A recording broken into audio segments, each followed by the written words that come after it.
Itu makanya baca firman itu harus jelas gitu. Baca firman, tanya Tuhan, tanya Roh Kudus, ya sesuai dengan apa? 2 Petrus 1 dan 21 bahwa Alkitab itu jangan tafsirkan dengan keinginan sendiri, tetapi Roh Kudus. Jadi jangan hanya main tafsir. Jadi dia bilang, ini diwawancara ini di TV. Oh enggak apa-apa. Kita berdoa buat orang mati. Masalah Tuhan mau jawab ya terserah Tuhan. Tapi kan kita punya keinginan nanti gimana arwah keluarga kita itu nanti supaya dipimpin Tuhan dengan baik. Itu haknya Tuhan. Saya bilang ya itu namanya doa yang salah kata kita. Kita berdoa itu sesuai dengan tuntunan firman Tuhan. Ada dasarnya kita berdoa. Nah dia lagi kita alami. Saya bisa sebut namanya. Artinya ini supaya saudara dan saya mencapai kesatuan iman yang benar. Jadi ketika saudara dengar itu, jangan pula saudara lagi nanti pergi ke kuburan opung kita, kakek kita doa, Tuhan tolonglah selamatkanlah opungku ini, bawa dia duduk di sebelah kananmu. Nah, kadang-kadang kita ini kan gampang. Kalau sudah meninggal sudah duduk di sebelah kanan Bapa di sorga, sudah di Yerusalem baru. Ya puji Tuhan, haleluya. Di mana dia duduk di Yerusalem baru, musuhnya sampai dia mati dia tidak ampuni. Orang yang benci dia tidak diampuni. Bagaimana dia duduk di Yerusalem baru? Firman Tuhan berkata, Matius pasal 6 ayat 14, kalau kamu tidak mengampuni orang yang bersalah kepadamu, Bapamu di surga apa? Tidak mengampuni. Tapi gampang kali sudah duduk di Yerusalem baru. Yang mana itu? Yerusalem yang mana? Ya kan? Jadi saudaraku dikatakan apa? Berjaga-jaga atas jiwamu. Saya tidak tahu pemimpin kita di tempat ini berjaga-jaga di atas kita. Ya. Tiap hari didoakan enggak? Saya enggak tahu. Hanya Tuhan yang tahu lah ya. Ya kan? Nah, jadi apa lagi? Sebagai orang-orang yang harus apa? Bertanggung jawab atasnya. Dengan jalan itu mereka akan melakukannya dengan apa? Dengan apa? Halo? Sudah pulang, masih ada jemaat? Artinya apa? Gereja yang sehat jangan menyakiti hati pemimpin. Tentu pemimpin yang sehat juga, ya kan? Payung yang tidak bocor. Karena kalau payung sudah bocor, gimana kita mau bertahan di situ? Hujan datang, kita pun basah. Jadi lagi berkata apa? Dengan jalan itu mereka melakukannya dengan gembira, melayani dengan gembira. Jadi jangan kita buat pemimpin kita jadi berkeluh kesah. Kenapa kita mengunjungi saudara-saudara kita? Kenapa kita kunjungi? Apa kita kurang kerja? Bukan. Tapi karena kita berjaga-jaga atas jiwanya, supaya dia jangan tersesat, supaya dia jangan terseret dengan ilah-ilah dunia ini. Supaya apa? Supaya dia lepas, jangan terbelenggu, ya kan? Mana lagi? Udah pulang dia. Nah, terus apa? Bukan dengan apa? Keluh kesah, sebab hal itu apa? Tidak membawa keuntungan apa? Bagi kita yang rugi. Ketika kita tidak taat sama pemimpin rohani kita, ketika kita tidak tunduk sama pemimpin rohani, saya mau katakan saudaraku, saudara dan saya akan rugi. Ya kenapa kita kemarin bicarakan masalah kita pertemuan nanti bulan 11 di Semarang? Itu salah satu bukti bahwa ya kita harus taat sama pemimpin. Karena itu yang membicarakan itu, yang menggodok itu para pemimpin-pemimpin yang ada di organisasi kita. Tujuannya apa? Untuk memperlengkapi kita. Itu tujuannya. Ya tentu kadang-kadang memang kita harus paham juga. Kalau namanya sudah masalah jarak begitu, ya bukan berarti kadang-kadang kita nggak hadir karena katakanlah karena kita keras kepala, karena kepala batu, bukan juga. Karena itu tergantung apa? Dompet. Ya. Siapa sih nggak mau kesana? Tapi masalah kan dompet. Loh, saya justru katakan sama saudara, kadang-kadang kasih saya tidak kelihatan. Karena apa? Karena dompet. Ya. Ini besok ada cucu saya ya, hari Senin. Kerinci mau menikah. Ya mungkin saya nggak bisa pergi. Kenapa? Dompet. Itu masalahnya. Tapi bukan berarti hati kita tidak memiliki kasih. Ya, itu lain cerita. Tapi kadang-kadang kan begini, mampunya dalam segala hal. Katakanlah dia dalam segala bukan berarti dia Tuhan gitu. Tapi hatinya membatu, kepalanya kepala batu. Sehingga dia tidak respect tentang apa? Katakanlah tadi yang digodok oleh pemimpin-pemimpin.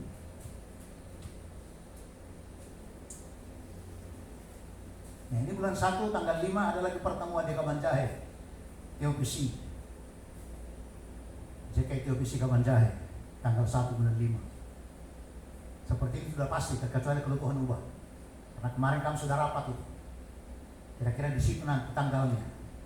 Dan itu mungkin mengundang semua organisasi. Kesepakatan mengundang semua pemimpin organisasi untuk bisa saling impartasi tentang kebenaran. Tapi pada hari terakhir dikhususkan buat rumah kita sendiri. Jadi intilah pada hari terakhir. Nah, saudaraku, ya kemarin dari Aceh, itu dari Singkil ada datang mereka sampai 16 orang. Ada pengerjaannya, ada jemaatnya juga. Ya kan? Dari Banda Aceh juga. Ya, ada dari Nias. Mereka datang. Ya kenapa? Karena memang di sana ada pemimpin kita. Ada koordinator wilayah, gitu kan. Nah, itu salah satu bukti bahwa memang kita belajar mentaati pemimpin. Ya sekali lagi memang kalau karena dompet, ya boleh buat lah. Berdoalah supaya dompetnya diisi. Bukan rupiah, karena rupiah sekarang sedang anjlok dengan dolar lah. Ya. Rupiah sepertinya untuk sementara ini, tapi kita berdoa supaya rupiah pulih. Setuju amin? Setuju amin? Berapa kali saudara berdoa buat negara ini tiap hari? Ada doa nggak buat negara ini? Atau hanya bisa kritik saja? Ya. Saudara bukan warga negara yang baik, saudara. Ingat ada pemimpinmu di bangsa ini. Siapa? Iya, ada pemimpinmu di bangsa ini. Jadi kalau saudara lebih banyak mengkritik daripada berdoa buat dia, ini bahaya, saudara. Saudara lihat kemarin demo, belum pernah sejarahnya seingat saya di bangsa ini.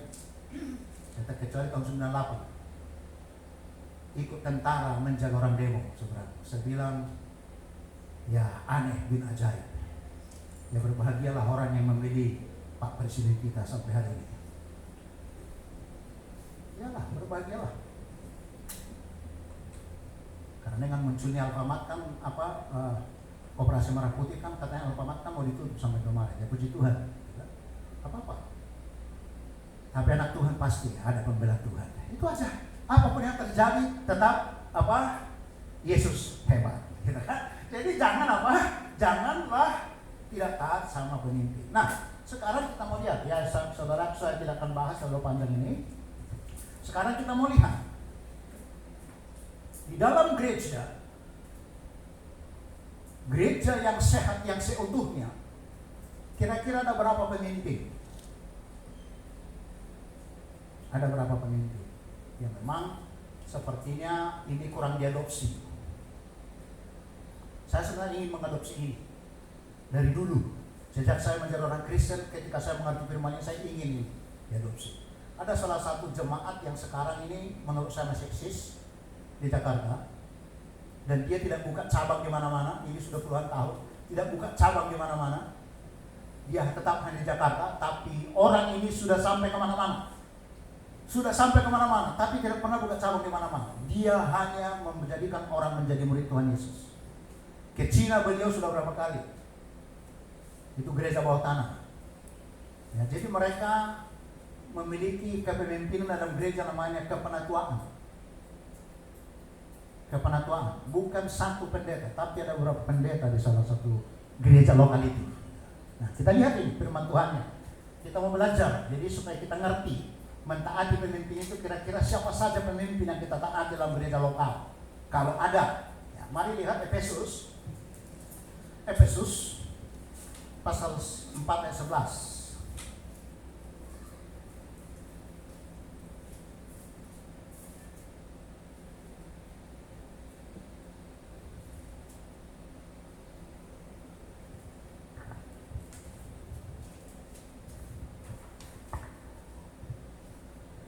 Efesus pasal 4 ayat 11.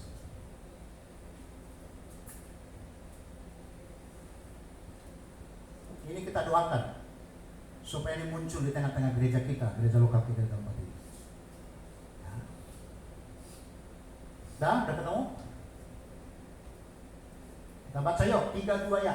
Dan ialah yang memberikan apa? Baik rasul-rasul maupun nabi-nabi, baik pemberita-pemberita Injil maupun gembala-gembala dan pengajar-pengajar. Jadi ada 5 jawatan yang Tuhan berikan dalam gereja.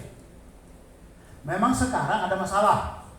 Dulu karena dulu itu kan semua gereja kan masih satu sinode. Misalnya gereja Korintus 1, gereja Efesus 1, gereja Galatia 1. Nah kalau sekarang mah nggak repot. Bisa satu organisasi denominasi juga bisa sampai 10 di satu kota. Memang nggak repot juga memang. Tapi nggak apa-apa. Tapi kita mengadopsi ini.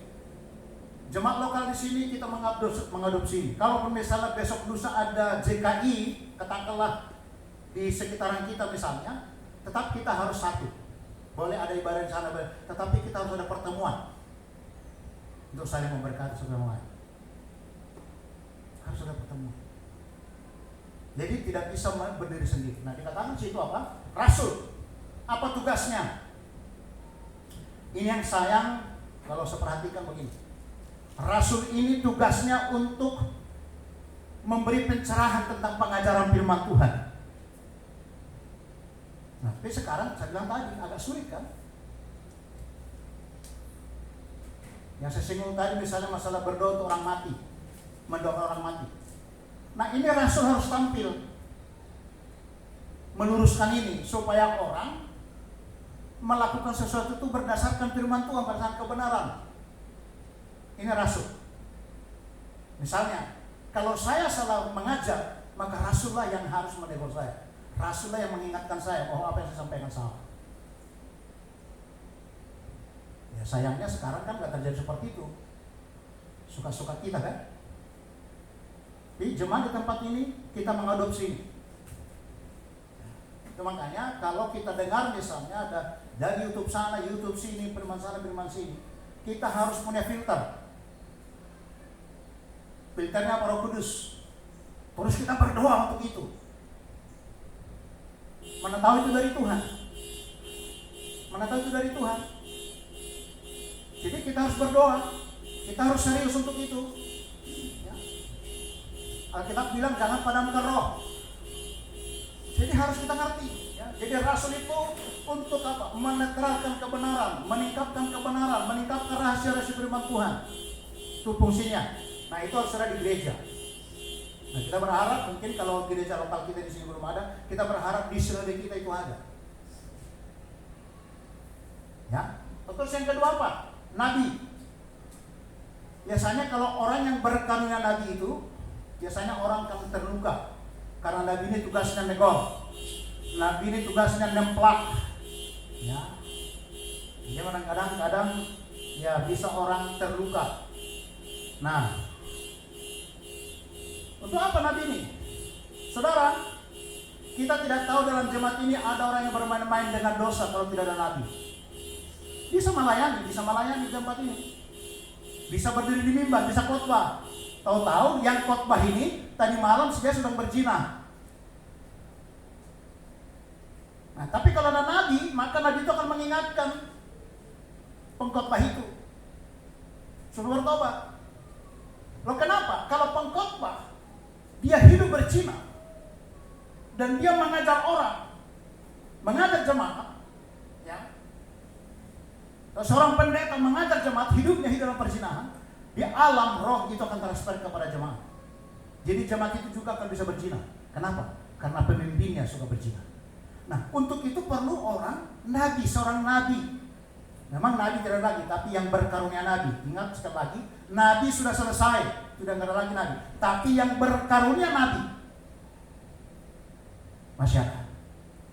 Itu makanya kalau saudara punya karunia rohani, asah itu karunia rohanimu, asah itu karunia Roh Kudus yang ada di hidupmu, supaya engkau bisa menjadi penetral dalam gereja.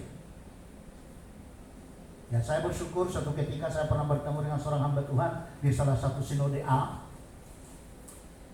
Ketika ibadah begini, hamba Tuhan ini langsung bilang begini sama sama orang yang melakukan zina. Tadi malam kau begini, kau di bawah ini begini, kau berbuat dosa seperti ini. Nah, ini mungkin ibu pendeta ini pernah tahu itu. Dan biasanya orang agak sukar dekat dengan dia karena takut ada dosa yang telanjang. Tapi saudaraku saya bilang, di dalam gereja itu butuh. Dalam gereja, kalau kita butuhkan gereja sehat, kita butuhkan orang yang berkarunia nabi. Misalnya ini maaf ini. Misalnya anak kita ini, dia kan tiap hari di sini, dia kan jalan ke sana. Kita nggak tahu apa yang dia kerjakan. Kita nggak tahu. Tapi dia masih bisa main musik. Terus kalau dia misalnya melakukan dosa di luar sana, kira-kira mestinya berkenan sama Tuhan nggak? Halo? Tidak berkenan. Sekalipun hebat, sekalipun mungkin, mantap lah. Mungkin melebihi malaikat. Tapi kalau dia melakukan dosa di luar sana, pelayanannya baru busuk di hadapan Tuhan. Nah, ini hal-hal seperti ini yang penting, saudara. Kita doakan di tengah-tengah gereja Tuhan. Nah, itu dibutuhkan karunia nabi, supaya ada nabi menempelak. Jadi itu gampangkan kalau dari tangan telunjuk. Kamu begini. Ya. Nah, itu tugasnya. Nah, yang selanjutnya apa? Pemberita Injil. Dalam gereja lokal ada karunia pemberita Injil. Dia kalau kita suruh khotbah dia nggak mau, tapi dia akan pergi beritakan Injil. Kita suruh welcome dia mungkin tidak mau. Artinya dia tahu dia bagian dari situ. Kesukaannya beritakan Injil terus. Ada dulu nama saya orang Nias. Itu tiada hari kamu beritakan Injil. Duduk di loket bus dia akan beritakan Injil di situ. Di mana dia berdiri dia akan beritakan Injil. Itu karunianya. Memang dia paling getol beritakan Injil. Jangan suruh yang lain. Dia lebih bagus, dia lapar, lebih bagus, dia haus. Kehausan, tapi dia tak beritakan Injil. Nah, tidak ada orang berkarunia begitu. Untuk apa penginjil? Ya kalau nggak ada penginjil, gimana jiwa mau datang? Kita mau berdoa jungkir balik pun, kalau kita nggak pergi beritakan Injil, orang nggak akan datang, jiwa nggak akan datang. Misalnya kita ingin pelayanan yang penuh ini, kalau saudara dan saya tidak beritakan Injil, kursi itu akan tetap kosong. Akan kosong. Tapi kalau saudara dan saya menjadi melayani Tuhan beritakan Injil, 1 tahun kursi itu akan penuh.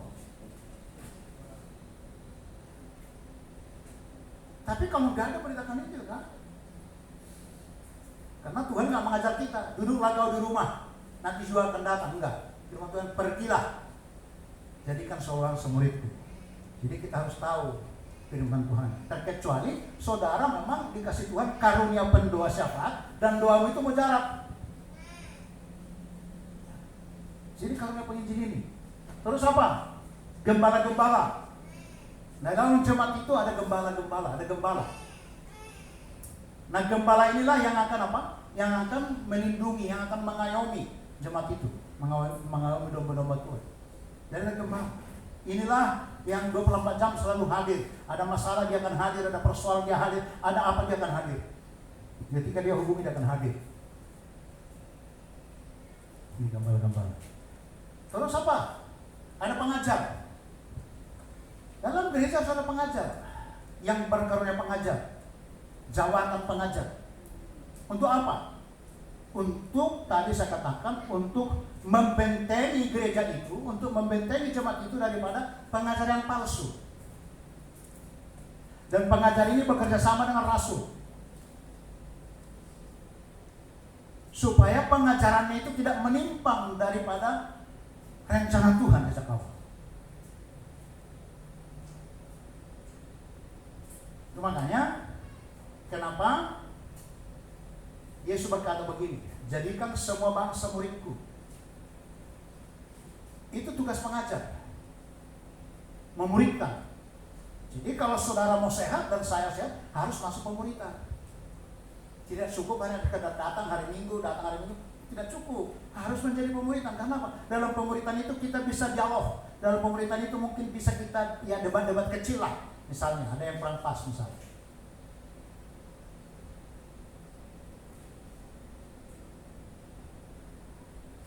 Itu pemuritan. Jadi gereja yang sehat juga harus masuk dalam pemuritan. Kalau dia tidak masuk pemuritan, gereja itu tidak sehat. Karena dalam pemuritan itulah bisa tadi tampil apa tadi? Ibrani 13 ayat 17 tadi. Dalam pemuritan itulah kita bisa dinasihati, kita bisa ditegur, karena kan ya kita kan udah biasa, udah sering. Di sana kita, kamu kan begini loh, kamu. Kalau dari mimbar ini kita bilang begitu kan nanti tersinggung dia, sakit hati dia. Tapi dalam pemuritan itu kita bisa sharing. Nah, saudara, mungkin karena waktu kita juga, ya. Nah, 5 jawatan ini, apakah ini ada yang lebih hebat? Supaya kita ngerti ini. Tidak. Semua sama. Dia setara. Dan ini satu yang lain menundukkan diri satu yang lain. Nah, mungkin ke depan kita akan belajar topik berikutnya itu. Jadi kelima jawatan ini ada rasul, ada nabi-nabi, ada penginjil-penginjil, ada gembala-gembala, ada pengajar-pengajar. 5 jawatan ini saling menundukkan diri. Perhatikan, coba perhatikan ke depan. Coba lihat ke depan. Tadi apa? Rasul, nih jempol. Ya, rasul, jempol. Nabi telunjuk, ya. Terus apa? Gembala itu dari tengah, ya kan? Terus penginjil, pengajar itu apa? Nih, dari manis. Penginjil itu dari kelingking. Jadi biasanya kalau di kampung kami dulu kalau mau cek ayam bertelur apa enggak itu supaya bisa dikurung supaya jangan terbang, maka biasanya dikorek pakai ini. Nah, dari kelingking, dicek dia ke dalam. Oh, ini bertelur, kurung dia. Nanti sampai dia bertelur baru lepas. Itu penginjil. Jadi penginjil itu penerobos. Penerobos bersaksi kepada orang-orang. Nah, 5 jawatan tadi saya singgung ini sama, tidak ada bedanya. Perhatikan, tadi nabi, rasul, nabi, gembala, pengajar, penginjil.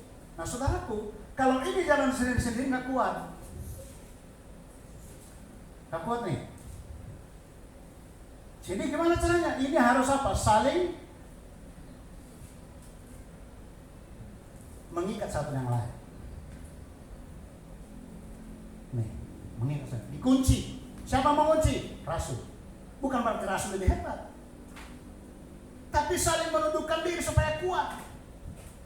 Nah, ini gereja yang sehat. Saya bilang kalau ini terjadi di gereja Tuhan, itu saya katakan gereja yang sehat.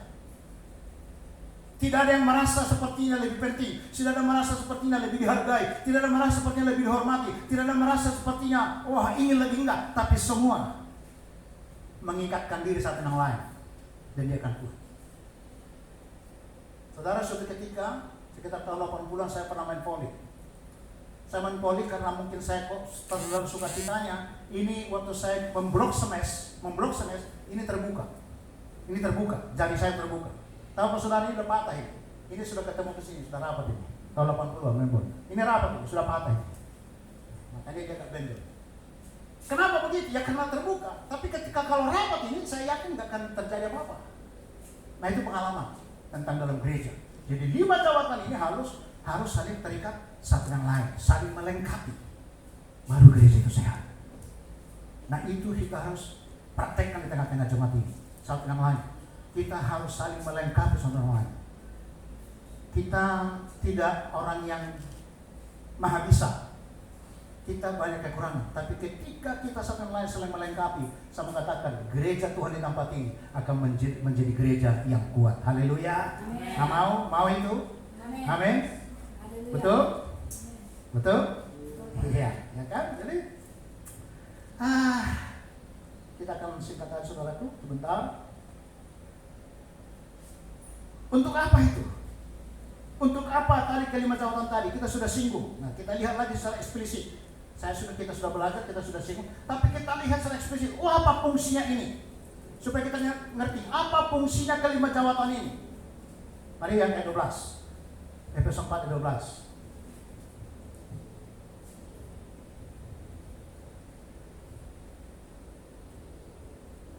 Oke. Fungsi kelima jawatan tadi apa? Pertama apa? Apa yang bisa kita lihat menurut firman Tuhan apa? Untuk apa? Memperlengkapi orang-orang kudus bagi pekerjaan pelayanan, bagi pembangunan tubuh Kristus. Itu tugasnya, itu fungsinya. Jadi dikatakan untuk memperlengkapi orang kudus. Jadi 5 jabatan ini untuk memperlengkapi semua. Jadi kan kalaupun ada nabi untuk menegur supaya jemaat itu benar di mata Tuhan. Terus ada gembala. Ketika terluka, ada jemaat yang terluka, tugasnya gembala mengelus-elus, ya dikunjungi, kenapa, ada apa. Makanya saudaraku, kalau saudara dikunjungi, jangan saudara GR. Bukan. Karena memang ya saudara diperhatikan. Ya kan? Terus kalau saudara dikunjungi juga jangan siapkan amplop. Maaf, saya katakan nih. Sekali lagi saya katakan, maaf, jangan siapkan amplop untuk mengunjungi saudara. Kalau saudara mau bersyukur, persembahkan kepada gereja. Masukkan amplop, ucapan syukurmu ke gereja.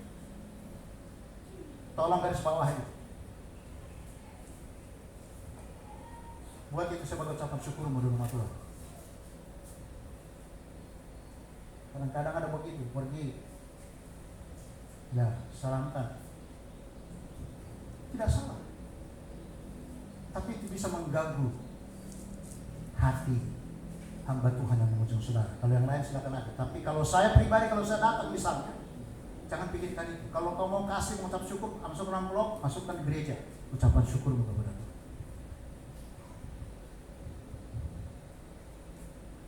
Ya, dari dulu saya punya pikiran seperti itu. Ada di gerejaan misalnya ucapan syukur itu tidak bersama pendeta. Tapi dari dulu sebenarnya apa? Saya kalau mengucapkan syukur itu pakailah itu untuk ya mungkin Paskah, mungkin misalnya atau makan bersama misalnya atau Natal. Pakailah itu ke situ. Tapi jangan untuk pendeta. Ya. Itu di lokal di sini. Jadi kalau saudara dikunjungi jangan sibuk mikirkan amplop. Sibuklah menjadi seperti Yesus. Haleluya. Ya, sibuk menjadi seperti Yesus. Ya, untuk membangun tubuh Kristus supaya menjadi bangunan yang benar, bangunan yang sehat, bukan bangunan yang runtuh, bukan bangunan yang goyah, bukan bangunan yang gampang tersinggung, gampang sakit hati, gampang benci, gampang dendam, gampang kepahitan, bukan, tetapi gereja yang saling memberkati satu sama lain. Baru kita sehat. Itu tugas. Oke, ayat 13 terakhir lagi ya. Terakhir ini. Ya, saya tahu lah, saudara juga kan kalau saya bisa sampai sore nggak apa-apa. Ya, tapi saudara sepertinya karena duduk aja memang duduk itu bosan kadang-kadang. Bisa kamu juga asam urat kan, terlalu lama duduk juga gitu. Apalagi yang lain-lain. Oke, ayat 13 terakhir. Tujuannya tadi membangun tubuh Kristus seperti apa yang Tuhan mau. Perhatikan baik-baik, saudara. Kita baca sama-sama 3-2 ya. Sampai kita semua telah apa? Mencapai kesatuan iman. Sampai di situ dulu. Mencapai kesatuan iman. Sekarang misalnya pertanyaan saya, bagaimana pandangan saudara tentang baptisan air? 1 misalnya. Bagaimana pandangan saudara tentang baptisan Roh Kudus? 1. Bagaimana pandangan saudara tentang kristologi, tentang Kristus itu? Siapa Kristus itu? Ada banyak sekarang gereja tidak mengakui Tritunggal. Ada banyak. Jemaatnya banyak. Besar-besar. Nah, gimana saudara menanggapi tentang Tritunggal? Gimana saudara menanggapi firman yang jadi manusia? Gimana saudara menanggapi Roh Kudus yang turun ke bumi? Nah, ini perlu diajar. Itu harus untuk kita apa? Memiliki apa? Kesatuan iman.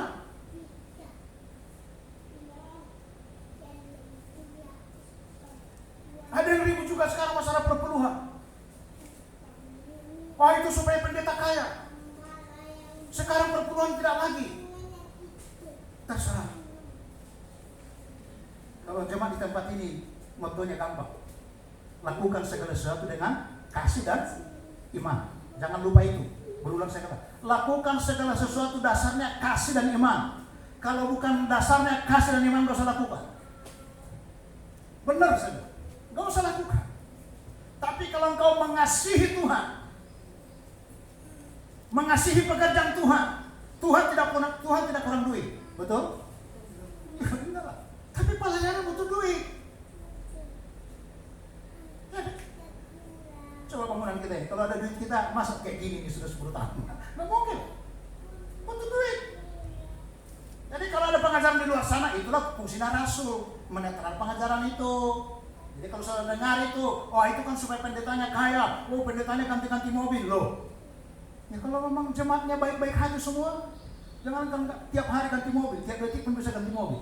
Ya kalau jemaatnya sayang sama pendetanya, kenapa berubah? Siapa yang larang?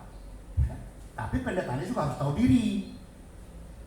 Jangan sudah diberkati jadi toko berjalan. Haleluya. Ngerti maksud saya? Iya, jangan sudah diberkati jadi toko berjalan. Sudah mulai agak sedikit agak tinggi begini. Alisnya pun sudah mulai bukan hitam lagi, sudah hijau. Ya, jangan sampai kacamatanya pun sudah berkacamata hitam. Siapa ya? Kalau ada begitu di sini nanti pecat aja. Ya kan? Iyalah. Jangan seperti itu, ya kan? Nah, jadi katakan untuk menjadi kesatuan iman dan apa? Pengetahuan yang benar tentang apa? Tentang Adonai Elohim, tentang Tuhan. Itulah fungsi di pengetahuan tadi, supaya kita mengerti tentang Tuhan yang benar. Tadi saya singgung tentang Tritunggal. Supaya ngerti benar. Jangan salah. Terus ada orang bertanya begini, loh, Yesus itu kan lahir. Dia bilang, firman itu kan lahir. Jadi Yesus jadi baik. Apakah ketika dia baik Tuhan? Ada yang bertanya begitu. Biasalah orang pelesetan dan simbolis. Terus ada yang jawab begini, oh iya, dia baik, tapi dia Tuhan. Dia baru lahir, dia Tuhan. Puji Tuhan, jawabannya benar. Ya, jawabannya benar. Karena dia hanya berinkarnasi. Dia Tuhan, tapi dia Tuhan yang baru, yang mau menjadi manusia. Karena dia Tuhan, jadi nggak usah proses. Namanya Tuhan. Mau usah dia pakai hak dia lah. Tujuan yang mulia. Dia berinkarnasi, tujuan yang mulia, supaya saudara dan saya diselamatkan. Jadi untuk apa? Untuk yang benar tentang anak Elohim dengan apa? Kedewasaan penuh. Saudara tidak akan pernah bisa dewasa kalau saudara tidak diajar dengan benar. Percayalah sama saya. Yang sakit hati terus sakit hati sampai mati. Yang tersinggung terus sampai mati. Yang pahit terus pahit sampai mati. Yang tidak bisa mengampuni tidak bisa mengampuni sampai mati. Kenapa? Karena tidak diajar dengan benar. Iya. Jadi kita akan dewasa. Sehingga apa? Dan tingkat pertumbuhan yang sesuai dengan apa? Kepenuhan Kristus. Itulah tadi katakan, kau Tuhan sahabatku. Kalau kita sudah kepenuhan Kristus yang malam, kita akan menjadi sahabatnya Tuhan. Dia bilang, kau bukan lagi hamba, tapi menjadi sahabat. Jadi tingkatannya itulah Tuhan. Pertama itu kita hamba, ya, sekalipun kita anak juga sekaligus. Tapi dalam pada itu kita hamba, nah pada akhirnya kita menjadi sahabat. Jadi ketika kita sahabat,